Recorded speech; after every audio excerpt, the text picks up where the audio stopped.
할렐루야. 네, 환영하고 축복합니다. 성수기 마지막 날, 내일까지 성수기지만 내일 주일 예배니까 토요일 날 오신 여러분들을 환영합니다. 여러분, 저는 영상이 안 나오길래요, 오늘 하나님이 정말 주님만 바라보나 보다, 바라보라고 하시나 보다 이렇게 생각하고, 그럼 이런 생각을 했어요. 마이크도 안 나올 수도 있겠다. 그래가지고 그 마이크 안 나오면 육성으로 설교하려고 뒤에서 이렇게 발성 연습을 하고 있었는데요. 감사하게도 이렇게 다 나오게 해주셔서 감사하고요. 너무 수고한 줄 알고 있습니다. 방송실 분들, 우리 박수 한번 줍시다. 너무 감사합니다. 애써주셔서 보이지 않는 곳에서 항상 너무 감사합니다. 말씀 읽겠습니다. 디모데후서 4장 5절 8절입니다. 함께 보겠습니다. 그러나 너는 모든 일에 신중하여 고난을 받으며 전도자의 일을 하며 내 직무를 다하라. 전제와 같이 내가 벌써 부어지고 나의 떠날 시각이 가까웠도다. 나는 선한 싸움을 싸우고 나의 달려갈 길을 마치고 믿음을 지켰으니 이제후로는 나를 위하여 의의 면류관이 예비되었으므로 주 곧 의로우신 재판장이 그날에 내게 주실 것이며 내게만 아니라 주의 나타나심을 사모하는 모든 자에게 도니라. 아멘. 여러분, 얼마 전에 서울시에서 재난 문자를 잘못 발송해서 생겼던 여러 가지 해프닝들이 있습니다. 그렇죠?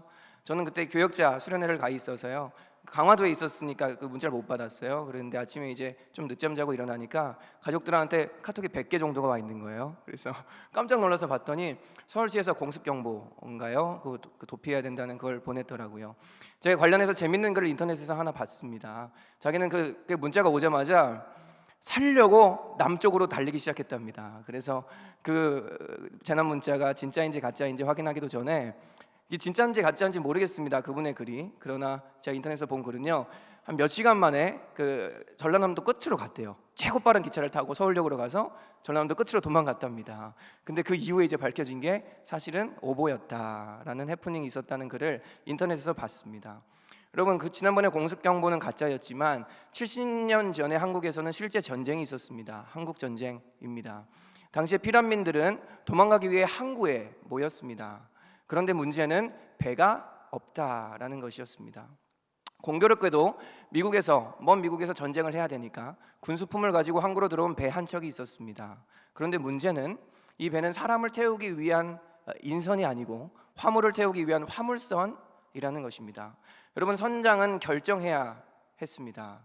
저 먼 미국에서 전쟁을 위해 갖고 온 이 비싸고 이 명기를 갖고 온 이 군수품을 바다에다 내어 던지고 저 살려달라고 아우성치는 한국인들을 구해줘야 할 것인가, 아니면 원래 이 배의 목적대로 이 군수품을 싣고 떠나야 할 것인가 라는 결정을 해야 됐습니다. 선장은 생각했을 것입니다. 무엇이 중요한가.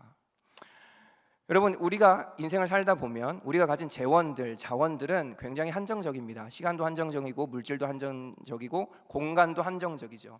그러다 보면 우리는 날마다 서는 선택의 기로가 있습니다. 우리가 무엇을 선택한다는 것은 무엇을 포기해야 한다는 것과 마찬가지이기 때문입니다. 그래서 우리에겐 날마다 떠오르는 질문이 있습니다. 무엇이 중요한가? 내가 짜장면을 먹고 싶으면 짬뽕을 포기해야 되잖아요. 우리가 저녁마다 그 교역자 방에 이제 양미양 전도사님께서 저녁 메뉴를 이렇게 주문하라고 배달의 민족에 함께 먹어요? 그걸 올려줍니다. 그럼 저희가 선택을 하는데요, 얼마나 고민되는 줄 모릅니다. 왜냐면 오늘 저녁 메뉴를 저희가 이제 물회나 냉면을 먹자 이렇게 나왔는데 모르겠는 거예요. 물회를 선택하면 냉면을 포기해야 되고 냉면을 선택하면 물회를 포기해야 되니까. 그래서 저는 아무것도 안 먹겠습니다 이랬습니다. 농담이에요, 웃으세요. 여러분, 인생이라는 것은 그렇습니다. 그래서 우리가 무엇이 중요한가를 잘 분별해서 바른 선택을 해야 후회하지 않습니다. 그런데 여러분, 무엇이 중요한가를 생각하는 것이, 무엇이 중요한가를 분별하는 것이 우리의 생각만큼 쉽지는 않습니다. 여러분, 디모데후서는요, 오늘 읽은 바울의 노년에 인생의 마지막에 그의 영적 아들인 디모데에게 보낸 유서와 같은 편지입니다. 그 중에서도 오늘 읽은 4장은 가장 마지막 장입니다. 이런 마지막 때에 사도 바울의 마지막 편지에서, 또 마지막 장에서 사도 바울은 우리에게 무엇라고 얘기하냐면 세상은 참 혼란하다라고 이야기합니다. 오늘 본문 앞절에 이런 사도 바울의 이야기가 있습니다. 같이 한번 읽어보겠습니다. 내가 이르니 사람들이 바른 교훈을 받지 아니하며 귀가 가려워서 자기의 사욕을 따를 스승을 많이 두고 또 그 귀를 진리에서 돌이켜 허탄한 이야기를 따르리라. 혼란하다. 세상은 참 혼란해서 우리가 무엇을 선택해야 되는지, 무엇이 옳은지 분별하는지를 잘 못하게끔 우리를 끊임없이 속이고 있다라는 것입니다. 여러분, 사람들은 정말 무엇이 중요한지 분별하지 못할 뿐더러 자기의 욕심을 따라 세상의 허탄한 이야기를 붙들고 살고 있습니다. 바울이 살았던 초기 로마의 시대 중에 황제가 14명이라고 하면 그 중에 13명이 게이, 즉 동성애자였습니다. 그 당시 로마의 사회상이 얼마나 혼란한지를 보여주는 하나의 예시가 될 겁니다. 그럼 우리가 사는 사회라고 뭐 다른가요? 여러분, 지금 이 설교하고 있는 이 시간에 광화문 광장에서는 서울 퀴어 문어 축제가 벌어지고 있습니다. 그리고 또 몇 블럭 가면 서울 광장에서는 CTS가 주관하는 기독교 행사가 진행되고 있습니다. 같은 날에 서울 광장에 사용처를 두고 CTS 행사와 서울 퀴어 문화 축제가 붙었답니다. 근데 서울시가 CTS에 손을 들어줬대요. 그래서 서울 광장은 CTS가 쓰고 광화문 거리는 서울 퀴어 문화 축제가 쓰고 이렇게 됐답니다. 그럼 저는 오늘 성소수자들에 대한 얘기를 하려는 게 아니라 이 사회가 참으로 혼란하다. 무엇이 옳은지 무엇이 틀린지, 무엇이 중요한지 무엇이 덜 중요한지를 분별하기 위해선 우리가 참으로 혼란한 세상 가운데 살고 있기 때문에 참 어렵다. 선택이 참 어렵다. 그런 생각을 하게 됩니다. 제가 최근에 CNN 뉴스 홈페이지를 들어갔는데 그 대문 기사가 이거였습니다. 흑인 목사가 트랜스젠더 딸을 받아들이는 여행에 오르다. 물론 영어로 써 있긴 했습니다.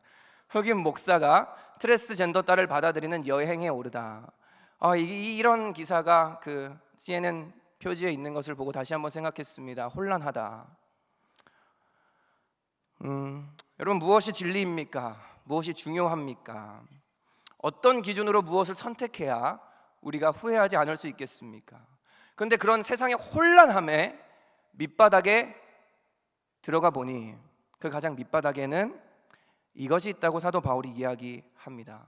디모데후서 4장 3절에 보면 자기의 사욕을 따른다라고 말입니다. 여러분, 결국 이러한 얘기로 저런 얘기로 세상 사람들은 합리화하지만 그 혼란함의 근원에는 하나님보다 자기를 사랑하는 마음이 있다는 것을 사도 바울은 꼬집고 있습니다. 여러분, 하나님보다 나를 더 사랑하는 마음입니다. 하나님 사랑의 반대는 마귀 사랑이 아닙니다. 하나님 사랑의 반대는 자기 사랑입니다. 여러분, 자기를 미워하라는 말이 아니죠. 하나님보다 나를 사랑하는 것이 앞서면 안 된다는 것입니다. 디모데후서 3장 1절 2절에 이렇게 나와 있습니다. 함께 볼까요? 너는 이것을 알라. 너는 이것을 알라. 잘 알라.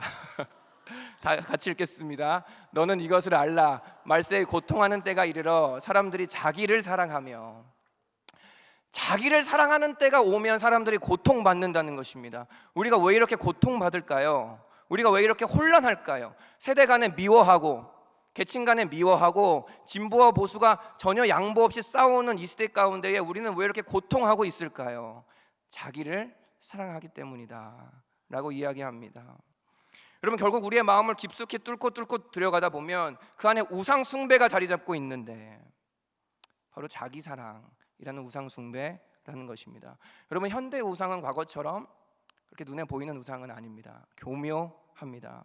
현대 우상은 이 자기 사랑이 세상에 만연해 있고 세상 사람들은 이를 당연한 삶의 태도고 바람직한 삶의 태도다라고 생각을 합니다. 여러분, 한국을 대표하는 한 가수가 UN 연설에 가서 이렇게 얘기했습니다. 마지막에 Love yourself, 자신을 사랑하세요. Love yourself. 여러분, 그 UN 그 가수의 연설을 듣고 있던 그 UN 모든 사람들이 일어나 기립박수를 쳤습니다. 여러분, 이것이 세상에 우리를 지배하고 있는 교묘한 우상 숭배라고 저는 생각합니다. 자신을 사랑하셔야 합니다. 그런 이 세상 가운데에서 사도 바울은 무엇라고 이야기하냐면 그렇기 때문에 이렇게 이야기합니다. 그러나 너는 모든 일에 신중하라. 뭐라고 한다고요? 신중하라. 강도사님, 당연한 말씀을 하십니까? 당연히 대충 사는 것보다, 그냥 조급하게 사는 것보다 신중하게 사는 게 당연히 좋은 거 아닙니까? 여러분, 이 신중하다라는 말은 헬라어로 네포라는 말인데 술 취함과 반대의 뜻을 가진 단어입니다. 맑은 정신이다, 깨어있다, 정신 차리다. 근신하다. 성경에 보면 베드로전서에 근신하라 깨어라 이런 표현이 나오잖아요. 이때 근신하다가 바로 내포입니다. 여러분, 왜냐하면 우리가 왜 주를 따라가는 인생의 이 신중한 것이 사도 바울의 이 마지막 유서의 마지막 조언에 쓸 정도로 중요하냐면, 우리는 다 우리 마음 가운데에 내 마음대로, 내 감정대로, 내 뜻대로 말하고 생각하고 행동하고 싶은 욕구가 다 있기 때문입니다. 여러분, 전 명군 리더들과 함께 최근에 영성일기라는 것을 쓰고 있습니다. 주님을 24시간 바라보는 훈련의 일환이다 라고 하고 있는데, 그 일기를 써야 되기 때문에 주님과 24시간 대화하려고 애쓰고 주님을 24시간 바라보려고 노력합니다. 그런데 느낀 게 있습니다. 주님이랑 난 너무 안 맞는다는 것입니다. 끊임없이 충돌이 일어납니다. 내가 하고 싶은 걸 주님께서는 불편하게 여기시고 주님께서 하고자 하시는 게 난 너무 불편합니다. 여러분, 이 중에 돈과 성과 권력에 흔들리지 않는 사람 저는 없다고 생각합니다. 강도사님, 저는 돈에 흔들리지 않습니다. 아직 흔들릴 만한 큰 돈으로 유혹 받아보지 못한 것이고, 강도사님, 저는 성적인 것에 흔들리지 않습니다. 아직 흔들릴 만한 매력적인 사람에게 유혹 받아본 적이 없던 것이고, 저는 권력에는 좀 자유합니다. 아직까지 흔들릴 만한 권력에 매수당해 본 적이 없던 것이라고 저는 생각합니다. 제가 너무 인간을 평가절하합니까? 여러분, 우리는 종종 절대 그러지 않을 것처럼 보이던 사람들이 변질돼서 문제를 일으키는 것을 봅니다. 여러분, 그들이 특별하게 나쁜 사람입니까? 그들이 나쁘게 태어난 것입니까? 절대 그런 것이 아닙니다. 저와 여러분 같은 보통의 인간은 환경과 기회만 맞으면 발할 수 있는 쾌락적인 자기 사랑의 씨앗이 우리 안에 다 있습니다. 인정하십니까? 그래서 예수님은 우리에게 이렇게, 사도 바울은 우리에게 이렇게 이야기하는 겁니다. 신중하라. 따라하라는 건 아닌데요, 신중하라.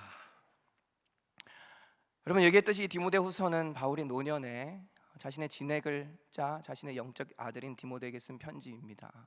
저는 그래서 이 신중하여라는 말을 처음 이 구절을 읽었을 때에 그냥 이렇게 넘어갔습니다. 왜냐면 당연한 거니까.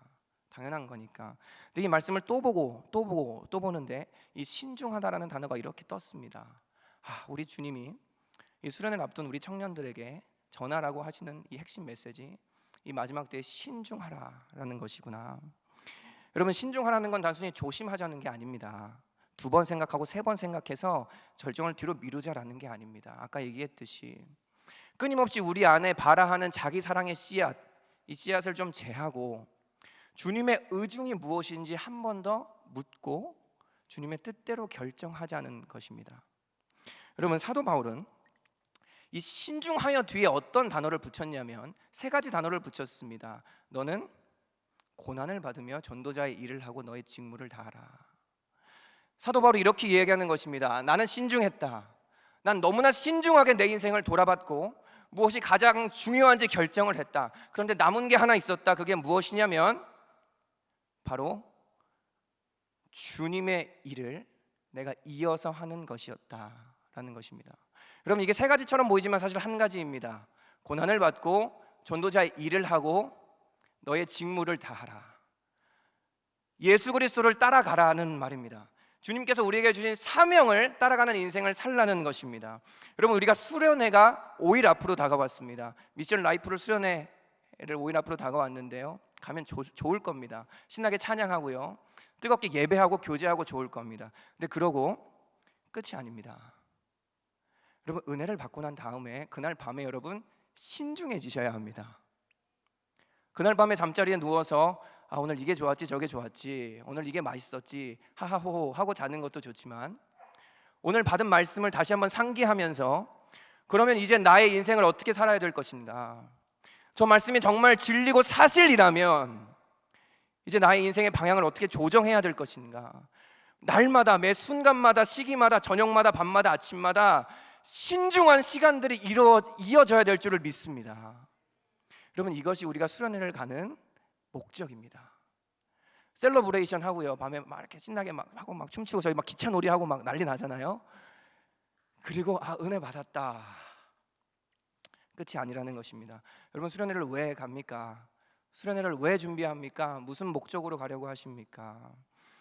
혹시 수련회 매년 있는 행사고 수련회 시즌이 왔고 가면 좋고 후딱 후딱 지나갔으면 좋겠다 이렇게 생각하시는 분들이 있습니까? 그럼 절대 그러시면 안 됩니다. 여러분, 존 스토트 목사님은 우리 인생의 목적을 이렇게 얘기합니다. From him grace, for him glory. 그에게로부터 은혜를 받아 그에게 영광을 돌리는 것이 우리 인생의 목적이다. 여러분, 우리끼리 찬양하고 은혜 받는 것이 수련의 끝이 아닙니다. 수련의 목적은 수련의 이후에 있는 줄을 믿습니다. 여러분, 한 리더랑 이야기하는데 그 리더가 이렇게 이야기하는 겁니다. 강도사님, 제가 수련회 이후에 월요일에 월차를 쓸까 고민 중입니다. 그래서 왜? 그랬더니 너무 피곤할 것 같아서요. 그래서 제가 이렇게 이야기했습니다. 아니다. 그건 아니다. 우리 수련회에 가서 은혜를 받으면 오히려 더 힘이 나서 월요일날 섬길 수 있을 것이다. 우리가 수련회에 왜 가는지 다시 한번 생각해봐라. 아니다. 제가 너무 이상적인 말을 하고 있습니까, 여러분? 여러분, 디모데후서 4장 5절에 사도 바울은 다시 한번 이렇게 얘기합니다. 다시 한번 읽어보겠습니다. 그러나 너는 모든 일에 신중하여 고난을 받으며 전도자의 일을 하며 내 직무를 다하라. 여러분, 우리가 흔히 쓰는 말로 하면 이 삶이 뭡니까? 선교적 삶을 살아라 라는 것입니다. 나는 신중해서 나의 인생을 깊이 신중하게 생각해서 하나를 결정했다. 그리고 나는 그 인생에 후회가 없다. 그러니 너도 신중하여 결정하고 선택하라는 것입니다. 이걸 이번 수련회 때 우리는 미션 라이프라고 부르기로 약속했습니다. 여러분, 이런 멋진 말이 있습니다. 민주주의는 국민을 의한, 국민을 위한 것이다. 여러분, 교회는, 기독교는 이런 식으로 하자면 예수를 위한, 예수에 의한 것이 될 겁니다. 그런데 놀라운 사실은 예수가 세상을 사랑하셔서 세상을 위해 이 땅에 왔다는 것입니다. 그렇다면 교회는 세상을 위한 존재가 되어야 될 줄을 믿습니다. 이번 수련회 때 우리가 은혜를 받아 무엇을 하시려고 하십니까? 우리가 어떠한 삶으로 나아가야 되겠습니까? 우리가 왜 은혜를 충만히 받아서 성령 충만해져야 되겠습니까? 우리의 삶의 현장이 있기 때문입니다. 믿지 않는 자들이 있기 때문입니다. 여러분, 제가 리더들에게 종종 이야기합니다. 제발 너희끼리 좀 어울려 다니지 말아라.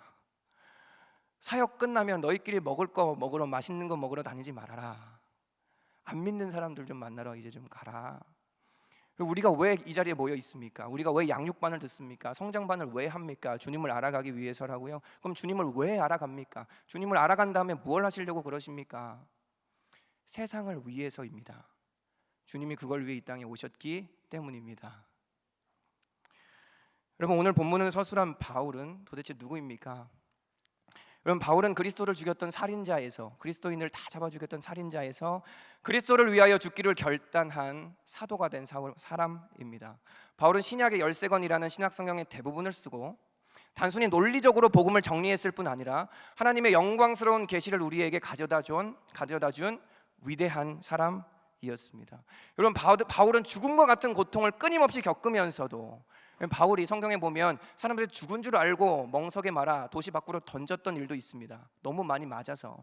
그럼에도 불구하고 단 한순간 자신이 받은 부르심에 후회하지 아니하고 끝까지 소명에 충실했던 사명자였습니다. 여러분, 바울은 자신을 죽이려고 했던 자신의 동족들을 끝까지 사랑했던 사랑의 사람이었으며, 그는 감옥에 있을지라도 감사하며 만족했던 사람이었고, 오로지 자신의 인생을 주를 위해 바치겠다는 일념하에 결혼도 하지 않고 주를 위해서 자신의 모든 인생의 자원과 에너지를 사용했던 사람이었습니다. 그는 세상의 어떤 것보다 하나님을 기뻐했던 사람이었고, 그의 복음 전도로 온 유럽이 복음화되었고, 그가 전도 여행 동안 걸었던 거리만 17,000km입니다. 지구의 반을 갈 수 있는 거리를 그는 걸어 다니며 복음을 전했던 사람이었습니다. 그리고 마지막 로마의 황제인 그 유명한 네로 황제에 의하여 목이 잘려 순교를 당합니다. 그래서 사도 바울은 인생의 마지막 때 이렇게 고백할 수 있었는지도 모르겠습니다. 디모데후서 4장 6절입니다. 같이 읽겠습니다. 전제와 같이 내가 벌써 부어지고 나의 떠날 시각이 가까웠도다. 이번 전제는 제물 위에 포도주를 붓는 제사를 이야기합니다. 사도 바울이 이렇게 이야기하는 겁니다. 나는 내 인생을 주께 다 부었다. 포도주를 제물 위에 다 붓듯이 나는 주께 내 인생을 다 부어드렸다라는 것입니다. 다 쏟았다라는 것입니다. 나는 신중하게 내 인생을 잘 선택했고, 무엇을 위해 내 에너지와 남은 여생을 쓸지를 잘 생각해서 오로지 주를 위해서 내 인생을 다 쏟아 부었다라는 것입니다. 여러분, 근데 바울이 이렇게 뜨겁게 후회 없이 살 수 있었던 이유가 무엇일까요? 그는 특별해서요? 그는 깨달음이 깊어서요? 그는 천국을 2번이나 보고 왔기 때문이요? 아닙니다. 디모데후서 4장 8절입니다. 같이 읽겠습니다. 이제후로는 나를 위하여 의의 면류관이 예비되었으므로 주 곧 의로우신 재판장이 그날에 내게 주실 것이며 내게만 아니라 주의 나타나심을 사모하는 모든 자에게 도니라. 그럼 유심히 보면 알 수 있습니다. 사도 바울이 이렇게 열심히 달려갔던 이유는 예수님과의 관계성에 그 힘이 있구나. 사도 바울은 왜 포기하고 싶지 않았겠습니까?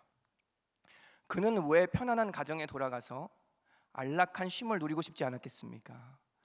그는 왜 편한 잠자리에서 자고 싶지 않았겠습니까? 그런데 여러분, 그는 포기할 수가 없었던 것입니다. 왜요? 예수님이 너무 사랑하니까. 예수님을 너무 사랑하니까. 여러분, 누군가를 사랑한다면 그 사람이 내 앞에 나타날 걸 기대할 뿐만이 아니라 그 사람과 함께 누릴 수 있는 것들을 기대하게 됩니다. 그렇죠? 오늘 본문에 보면, 방금 읽었던 본문에 보면 사도 바울은 주의 나타나심을 사모했을 뿐만이 아니라 주님께 받을 면류관을 너무나 기대하고 있는 모습이 보여집니다. 이건 단순히 우리가 쓰는 면류관을 의미하는 게 아니라는 건 여러분 아시겠죠? 그 마지막 날에 주님과 함께 이루어질 그 친밀한 교제, 그 주님이 사랑의 눈으로 나를 바라보시고 나도 그 주님을 껴안을 수 있는 드디어 다가올 그 위로와 하나님의 사랑이 내게 부어지는 그 시간을 사도 바울은 너무너무 고대했기 때문에 결코 포기할 수가 없었다라고 이렇게 이야기합니다.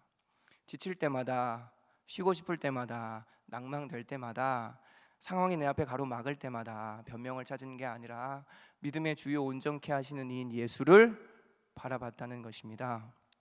여러분, 오늘 예수님과 동행하지 못하는 사람이 어떻게 마지막 날에 주님께 안길 수 있겠습니까? 오늘 밤 잠자리에서 주님께 칭찬 듣지 못하는 인생이 어찌 마지막 날에는 주님께 칭찬 들을 거라 막연히 생각할 수 있겠습니까? 여러분, 오늘 시작하셔야 할 줄 믿습니다. 내일은 우리의 날이 아니라고 누가 그랬죠? 오늘 밤에 잠자리에 우리가 딱 누웠을 때 주의 음성이 들려오는 겁니다. 명준아, 수고했다. 명준아, 내가 널 얼마나 기뻐하는지 아니? 그럼 그 친밀함이 마지막 때까지 이어지는 줄을 믿습니다. 여러분, 우리는 주님을 위해서 이 과제를 하는 게 아닙니다. 지금 그렇죠? 여러분, 과제물은 어떻게 냅니까? 교수가 지시합니다. 그럼 우리가 열심히 해서 교수한테 검사를 받습니다. 여러분, 신앙생활을 이렇게 하는 분들이 있습니다. 내가 열심히 살아야 되겠다. 주를 위해서 열심히 살고 마지막 때 주님한테 A+ 받아야지. 아닙니다. 지금 오늘 주님께 A+ 받는 게 중요한 겁니다. 지금 주님과 동행하는 게 중요하다는 것입니다. 그래야 마지막 날에 주님께 칭찬도 들을 수 있습니다. 여러분, 제가 이번 지난 행축이 끝나고 저희 팀장이랑 이런 얘기를 했던 적이 있습니다. 그 팀장이요, 행축을 너무 열심히 준비한 겁니다. 너무 열심히 하고 막 불이 붙어서 너무 또 긴장되는 거예요. 행축 일주일 전부터. 자기가 뭐 설교하는 것도 아닌데. 그래가지고 밥도 잘 못 먹었대요, 일주일 동안. 그 정도로 막 긴장하고 열렬히 사모하고. 그래서 이제 자기 태신자를 데리고 왔습니다. 데리고 와가지고 전도를 하고 예배를 드리고 저녁에 같이 밥을 먹다가 일주일 동안 밥도 잘 먹었으니까 그게 탈이 난 거예요. 그래서 심하게 장염이 걸렸는데 그 일주일 동안 7kg가 빠졌답니다. 다이어트. 그런데 팀장이 병실에서 이런 생각을 했답니다. 도대체 복음이 뭐길래 내가 이렇게까지 해야 되나? 도대체 행축이 뭐길래 내가 이렇게까지 해야 되나? 그리고 그 팀장이 저한테 이렇게 얘기해 줬습니다. 권사님, 근데 제가 결론을 내렸습니다. 뭐냐면 저는 복음을 포기할 수가 없습니다. 제가 여러 생각을 했답니다. 병실에서. 근데 저는 복음을 포기할 수가 없습니다. 그럼 이게 명군 팀장의 클래스입니다. 자, 이쯤 되면 우리는 이제 바울이 더 이상 위대해 보이진 않습니다. 그렇죠? 어떠한 열심을 가진 헌신으로 주를 따라가는 그 사람이 더 이상 위대해 보이지 않습니다. 그럼 누가 위대해 보입니까? 바울이 그토록 매료되어 인생의 전부를 들 수밖에 없었던 예수 그리스도. 이 예수 그리스도가 이제 우리의 눈앞에 눈부시게 빛나고 계십니다. 여러분, 도대체 예수가 누구입니까? 예수님은 누구신가? 라는 찬양이 있습니다. 제가 이 찬양의 가사를 좀 준비했어요. 한번 읽어드리겠습니다. 예수님은 누구신가? 우는 자의 위로와 없는 자의 풍성이며 천한 자의 높음과 잡힌 자의 노임되고 우리 기쁨 되시네. 예수님은 누구신가? 약한 자의 강함과 눈먼 자의 빛이시며 병든 자의 고침과 죽은 자의 부활되고 우리 생명 되시네. 예수님은 누구신가? 추한 자의 정함과 죽을 자의 생명이며 죄인들의 중보와 멸망자의 구원되고 우리 평화 되시네. 예수님은 누구신가? 온 교회의 머리와 온 세상의 구주시며 모든 왕의 왕이요 심판하실 주님 되고 우리 영광 되시네. 아멘. 여러분, 예수님이 나의 주님 되십니다. 여러분에게 예수님은 누구십니까? 이 예수님을 만난 자는, 예수의 사랑을 받은 자는 결코 어떤 어려움이 와도 예수를 따라가는 일을 포기할 수 없습니다. 여기 모인 자들이 다 그런 사람들인 줄 저는 믿습니다. 포기하고 싶을 때마다, 지칠 때마다 우리는 신중하게 생각했습니다. 그렇죠? 내가 무엇을 선택해야 될 것인가? 그럴 때 우리에게 남은 것이 있었습니다. 바로 예수 그리스도였습니다. 포기할 수 없다. 지치지만 이 길을 내가 가지 않을 수 없다. 여러분, 우리가 수련회에 가서 무엇을 하고 와야 되는지 아시겠죠? 그럼 제발 수련회를 가야 되는지 말아야 되는지, 3일 가야 되는지 이틀 가야 되는지, 피곤하는데 이러면서 출퇴근하면 안 될까요? 이런 얘기 좀 이제 그만합시다. 우리 좀 더 수준 있는, 주를 따라서 죽을지 살지, 주를 따라서 인생을 드릴지 말지, 이런 고민을 하는 우리 뉴엑시 청년부 되었으면 좋겠습니다. 여러분, 예수를 위해 사는 삶 중요합니다. 그러나 그러한 삶을 잠시 멈추시고 주님으로, 주님과 함께, 주님과 날마다 동행하는 삶을 사시기를 축복합니다. 그럼 말씀 맺겠습니다. 바울의 마지막 사명은 로마의 황제 앞에 서서 이 네로 황제에게 복음을 전하는 것이었습니다. 사도행전 28장에 그래서 이렇게 얘기합니다. 바울이 풍랑을 만났을 때 천사가 그에게 나타나 바울을 위로하면서 너가 죽지 않을 것이다. 네가 가이사 앞에 서야 할 것이다. 이 가이사는 그대로 번역한 겁니다. 시저를 가이사로, 로마의 황제를 이야기합니다. 여러분, 사도 바울은 로마에 가서 이 로마의 황제 앞에 섭니다. 그러나 역설적이게도 가장 미천한 신분인 사형수의 신분으로, 그는 당시에 가장 높은 신분인 로마의 황제 앞에 서서 복음을 전하게 됩니다. 그리고 이 한 사형수가 전했던 복음으로 400년 뒤에 로마의 국교는 기독교가 됩니다. 여러분, 이것이 하나님이 써내려 가신 바울의 미션 라이프였습니다. 그렇다면 여러분이 생각하는 여러분의 삶의 미션 라이프는 어떠한 모습입니까? 여러분, 우리는 수련회에 강해지러 가는 것이 아닙니다.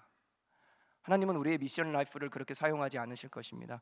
여러분, 하나님이 이스라엘이라는 나라를 선택한 이유를 신명기 7장에 보면 이렇게 이야기합니다. 약하기 때문이다. 적기 때문이다. 그래서 나의 영광을 드러내기에 적합한 대상이었기 때문이다. 여러분, 하나님이 지금 대한민국을 세계 선교 2위의 선교 강국으로 사용하십니다. 왜입니까? 경제 대국이라서, 문화, BTS 있고 싸이 있고 뭐 블랙핑크 있는 문화 강국이라 복음을 전하기 편하기 때문에? 여러분, 아닙니다. 70년 전 전쟁으로 인하여 최빈국이었던, 오히려 수단이 대한민국의 원조를 했던 그 최빈국이었던 대한민국이었기 때문인 줄 저는 믿습니다. 연약했기 때문에. 그 대한민국을 하나님이 선택하셔서 경제 대국을 만드신 것입니다. 선교에 쓰시려고 문화 강국을 만드신 것입니다. 그래야 하나님께서는 영광 받으실 수 있기 때문입니다. 여러분, 이것이 한국이라는 나라의 미션 라이프였습니다. 그럼 우리 다시 한번 신중하게 생각해 보자고요. 그럼 우리 인생의 미션 라이프는 어떤 모습이어야겠습니까? 여러분, 우리는 이런 생각했던 적이 있습니다. 한국의 대통령이 장로님이 되면 대한민국이 기독교 국가가 되겠지. 아닙니다. 주님이 쓰시는 미션 라이프는 약한 자를 선택하셔서 강한 자를 부끄럽게 하시는 것이 그분의 주특기이신 줄 믿습니다. 고린도후서 12장 9절에 이렇게 얘기합니다. 나에게 이르시기를 내 은혜가 내게 족하도다. 이는 내 능력이 약한 데서 온전하여짐이라 하신지라. 그러므로 도리에 크게 기뻐함으로 나라의 여러 약한 것들에 대하여 자랑하리니 이는 그리스도의 능력이 내게 머물게 하려 함이라. 여러분, 하나님은 약해도 쓰시는 게 아니라 잘 보면 약해서 쓰십니다. 여러분, 이제 우리의 약함을 자랑하실 수 있겠습니까? 하나님이 우리 청년부를 쓰신다면 우리의 찬양이 좋아서요?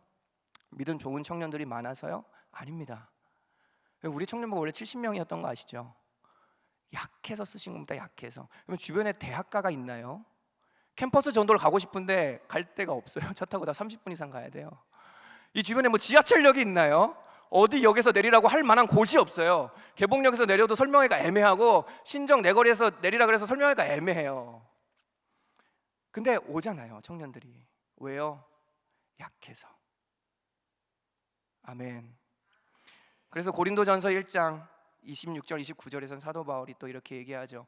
형제들아, 너희를 보라. 육체를 따라 지혜로운 자가 많지 아니하며 능한 자가 많지 아니하며 문벌 좋은 자가 많지 아니하도다. 그러나 하나님께서 세상에 미련한 것들을 택하사 지혜 있는 자들을 부끄럽게 하려 하시고 세상에 약한 것들을 택하사 강한 것들을 부끄럽게 하려 하시며 하나님께서 세상에 천한 것들과 멸시받는 것들과 없는 것들을 택하사 있는 것들을 폐하려 하시나니. 아멘. 여러분, 이것이 하나님께서 우리에게 쓰실 미션 라이프인 줄 믿습니다. 우리가 강함을 선택하는 것이 아니라 하나님, 제가 더 이상 연약하지 않게 해주시옵소서, 제가 쓰러지지 않게 해주시옵소서라는 것이 아니라 하나님, 제가 연약할 때마다 주를 붙들게 하여 주시옵소서, 나의 연약함을 자랑하게 하여 주시옵소서. 하나님, 제가 서울대 안 나와서 감사합니다. 제가 서울대 나왔으면 제 서울대니까 원래 똑똑하고 잘했겠지 그랬을 텐데 서울대 안 나와서 감사합니다. 못 갔지만. 그런 마음으로 우리가 수련회에 가서 주님을 붙들 때에 하나님, 우리 공동체에게 또 저와 여러분에게 각자의 미션 라이프를 멋지게 써 가실 줄을 믿습니다. 아멘. 우리 함께 찬양하고 기도하겠습니다.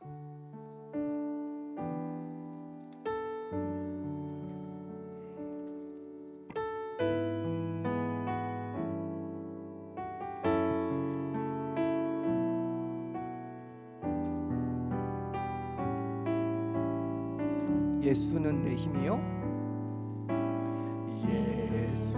예수는 내 힘이요, 나의 기쁨, 내 참 소망, 그 이름의 생명이 내 삶의 이유라. 오직 주만 따라갑니다. 오직 주만 높임 받으소서. 내 평생에 그 이름을, 그의 선하심을 세상에 노래합니다. 그 이름에 크신 능력, 영원한 생명이 내 삶의 이유입니다. 아멘. 예수는 내 힘이요, 예수는 내 힘이요, 나의 기쁨,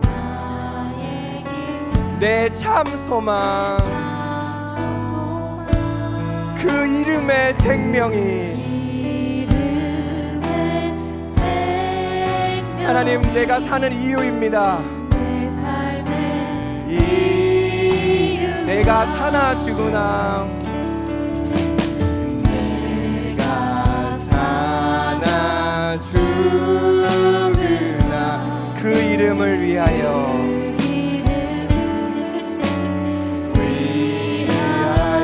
내 모든 것 다 드리니,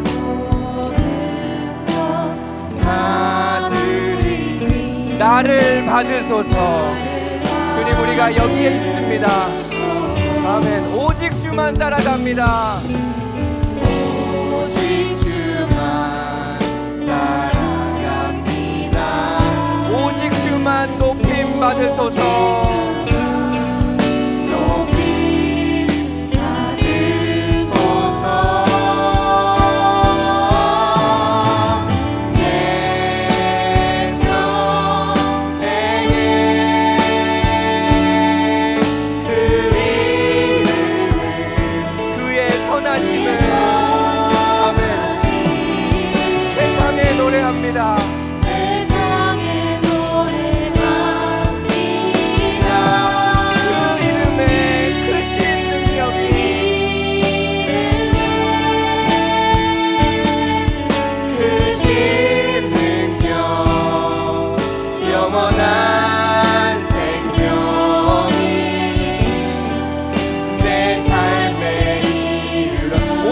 주만 따라갑니다.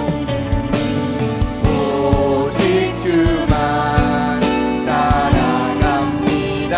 아멘. 오직 주만 높임 받으소서. 오직 주만 높임 받으소서. 내 평생에 그 이름만 그의 선하심을 세상에 노래합니다. 그 이름에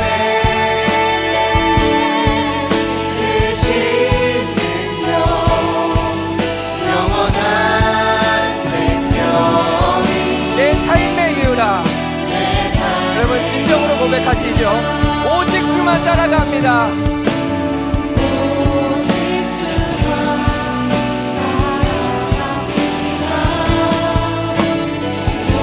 오직 주만 높이 받으소서. 내 평생에 평생에 그 이름은 그의 선하심을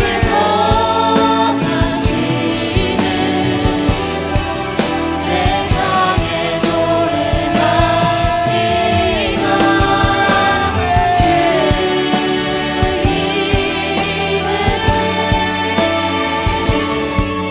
크신 능력 영원한 생명이 내 삶의 이유라. 내 삶의 이유라. 오직 주만 따라갑니다. 오직 주만 따라갑니다. 오직 주만 높이 받으소서. 내 평생에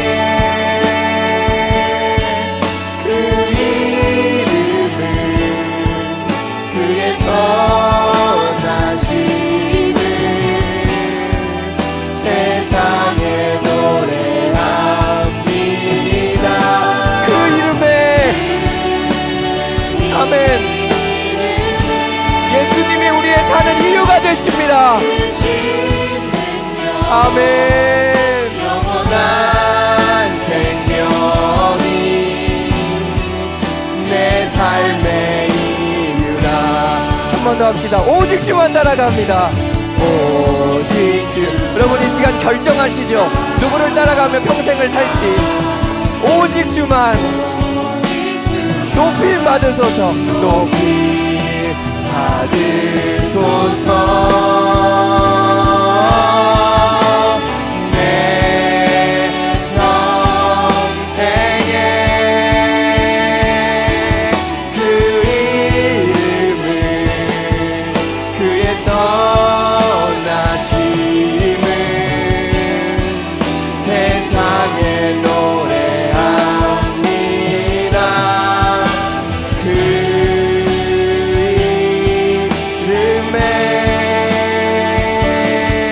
크신 능력 영원한 뭐라고요?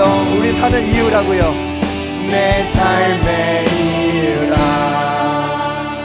그럼 아까 제가 예수님은 누구신가 가사를 불러드렸습니다. 여러분에게 예수님은 누구십니까? 사도 바울이 위대한 것이 아니라 주를 따라서 신사참배하지 않았던 주기철 목사님이 위대한 것이 아니라 예수 그리스도가 위대한 것입니다. 과연 예수가 누구길래 이 수없이 많은 사람들이 그에게 눈이 멀어 인생을 아낌없이 부어드리는가? 그는 우는 자의 위로와 없는 자의 풍성이며 천원자의 높음과 갇힌 자의 노임되고 우리의 기쁨이 되십니다. 그는 약한 자의 강함이며 눈먼 자의 빛이시고 병든 자의 고침과 죽은 자의 부활되고 우리의 생명이 되십니다. 그는 추한 자의 정함과 죽을 자의 생명이며 죄인들의 중보와 멸망자의 구원이 되고 우리의 평화가 되십니다. 그는 온 교회의 머리고 온 세상의 구주시며 모든 왕의 왕이시자 심판하실 주님 되고 우리의 삶의 이유가 되시는 줄을 믿습니다. 주님, 제가 주님을 따라가게 하여 주시옵소서. 주님 찾습니다. 주여.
예수를 따라가고자 하는 자에게 오늘 사도 바울이 자신의 인생을 증거 삼아 이렇게 이야기합니다. 신중하라.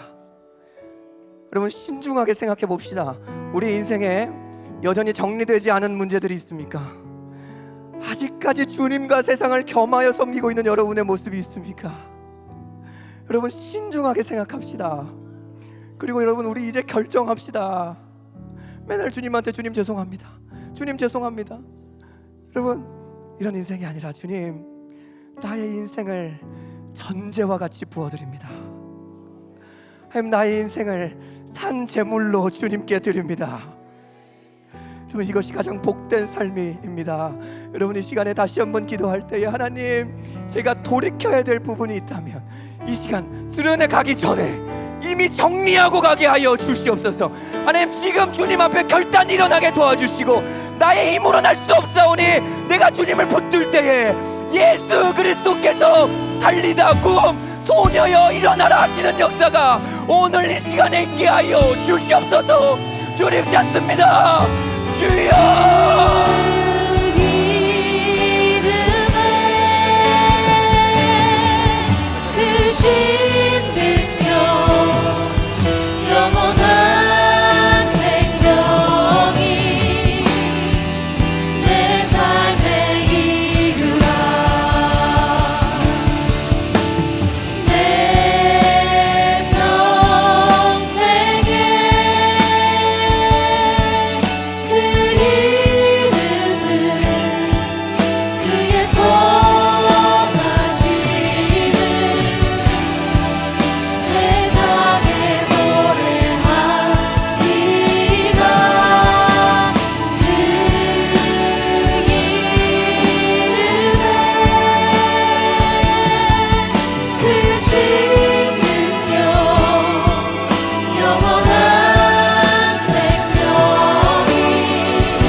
사나 죽으나 그 이름을 위하여 내 모든 것 다 드리니 나를 받으소서. 내가 사나 죽으나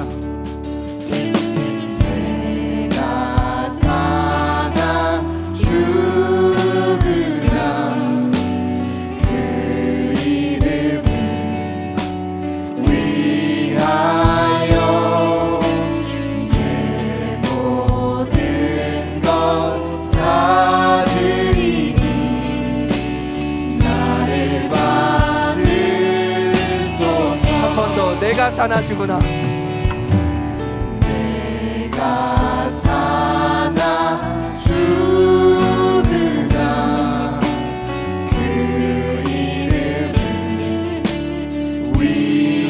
위하여 내 모든 것 다 드리니 나를 받으소서. 오직 주만 따라갑니다.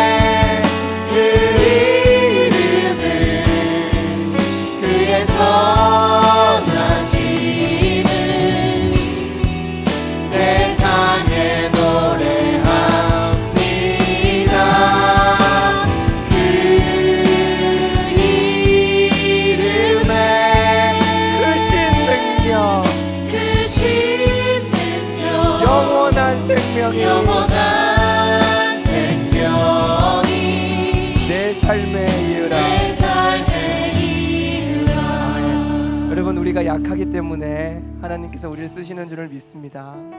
여러분, 더 이상 우리의 연약함을 불평하지 맙시다.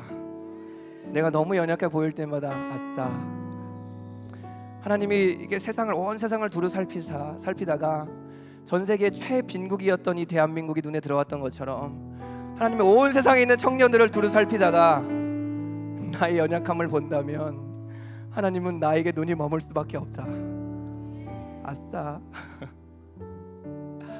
여러분, 그러한 믿음을 가진 뉴엑스 되길 축복합니다. 그때부터 우리의 미션 라이프가 써질 줄 믿습니다. 하나님은 우리의 미션 라이프를 쓰실 것입니다. 우리는 사도 바울처럼 어쩌다 보면 가장 낮은 자리에 가 있을 수도 있습니다.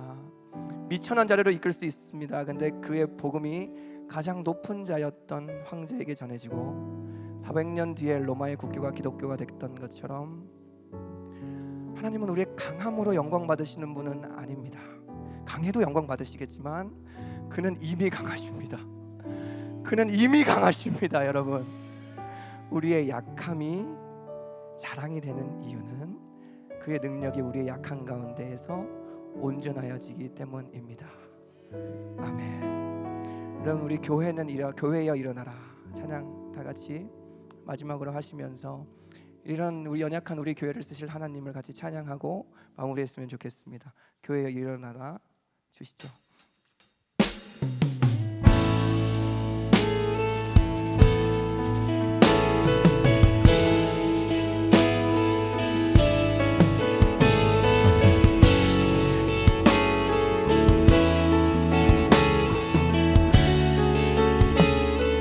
교회여 일어나라.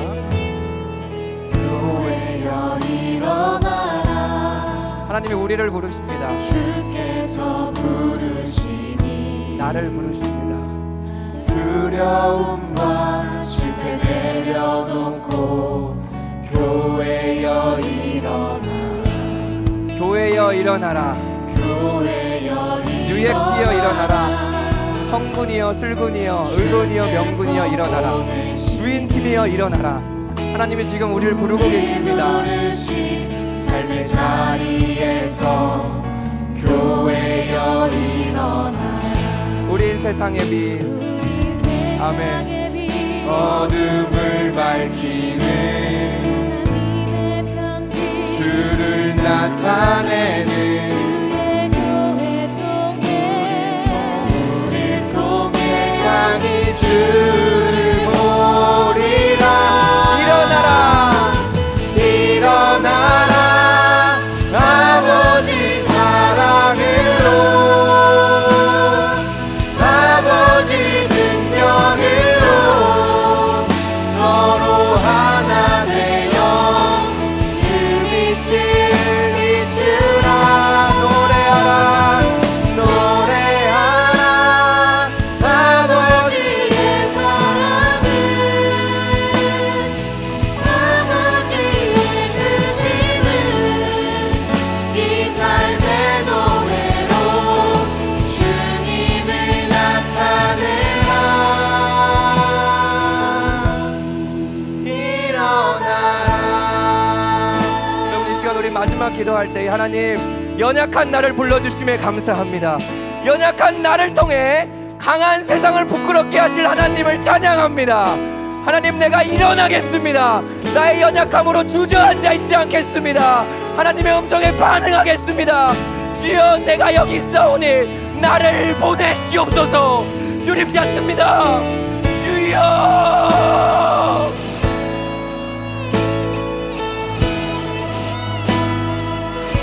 아버지의 크심을 이 삶의 노래로 주님을 나타내라.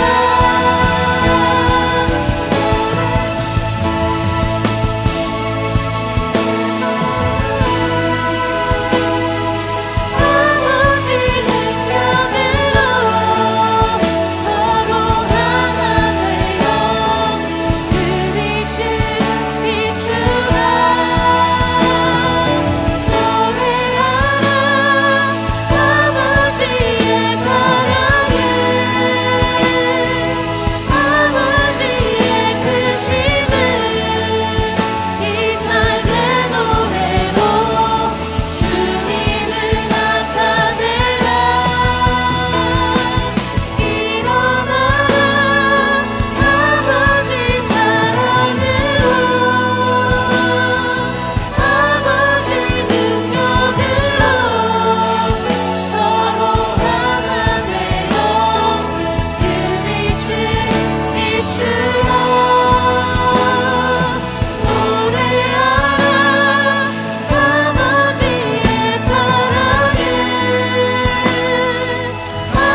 하나님 아버지, 우리가 주님을 알면 알수록 더 주님을 사랑하게 되고 또 주님을 증거하는 삶을 살아갈 수 있도록 도와주십시오. 이번 수련회를 기대하는데 그 수련회 이후의 삶을 더 기대하게 하시니 감사합니다. 하나님, 우리가 약하지만 주님의 강함을 증거할 수 있는 통로가 되도록 주님 우리를 빚어주시고 훈련시켜 주시고 우리를 인도하여 주옵소서. 이제는 약한 자의 강함 되시는 예수 그리스도의 은혜와 끝까지 우리를 포기하지 않으시는 하나님의 사랑과 진리가 생명과 능력이 되기까지 되시는 그 성령의 인도하심과 충만하심과 위로하심이 복음이 포기하지 못하게 하는 그 은혜를 신중하게 선택하는 모든 청년들 위해 이제부터 영원토록 함께 계실지어다. 아멘.